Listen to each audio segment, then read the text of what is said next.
চেতনা ওষুধ খাওয়া মানে কি করে আর কি এই ব্যাপারে 2-3 জনের সাথে করছে, করার পরে ওরা আলাপ আলোচনা করছে, অনেকে ডরে বলছে, অনেকে বলে নাই। বলার পরে এই পর্যন্ত 6 জনের সাথে হয়ে গেছে। হয়েছে পরে গতকালকে রাত্রে আমার কইতেছে আমার বাগিনার সাথে মরছে, আমার আপন বাগিনার সাথে কি করছে, বাগিনা আমার বুদ্ধি করে করছে কি খাওয়ার পরে টাইগার মনে করে খাওয়াইছে, খাওয়ার পরে তো ওর মাথা ধরে গেছে। ওরা বাগিনা আবার সাথে সাথে করছে কি ওর বড় করে বলছে ভাই আমার যেন কেমন লাগতেছে, হুজুরে না আছে আমার তো নিয়ে যাও।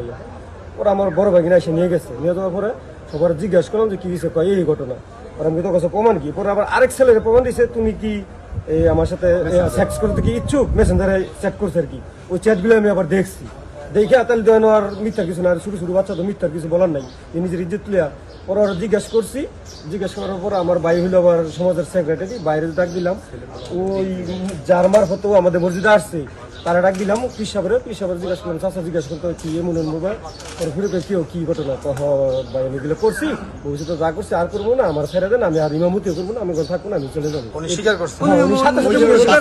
আমি ওই পিসাবের দিয়ে জিজ্ঞাসা করাছি, পিসাবের সামনে ই করছি, আমি আগে তো মুরব্বী দিয়ে জিজ্ঞাসা করা লাগে, আমরা তো বলার মধ্যে ই করতে পারি না, জিজ্ঞাসা করতে পারবো। উনি বলার সাথে সাথে ভাই করছি, পূর্বে যা করছি ভাই, আর এইগুলো করবো না, আমি ইমামতি করবো না, আমার ছেড়ে দেন, আমি যাবো।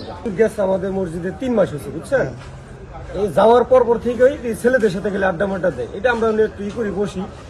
যাওয়ার পর থেকে নাকি ছেলেদেরকে নিয়ে ওই যে আমরা 3 তলার উপরে আবার ছাদের বাদে হুজুরে থাকার জায়গা করছি, বুঝছেন। ওইখানে হুজুরকে নিয়ে কম্পিউটারের লোক দেখা যায় ছেলেদেরকে নিয়ে বিভিন্নভাবে যে চেতনা ওষুধ খাওয়া মানে কি করে আর কি এই ব্যাপারে 2-3 জনের সাথে করছে, করার পরে ওরা আলাপ আলোচনা করছে, অনেকে ডরে বলছে, অনেকে বলে নাই।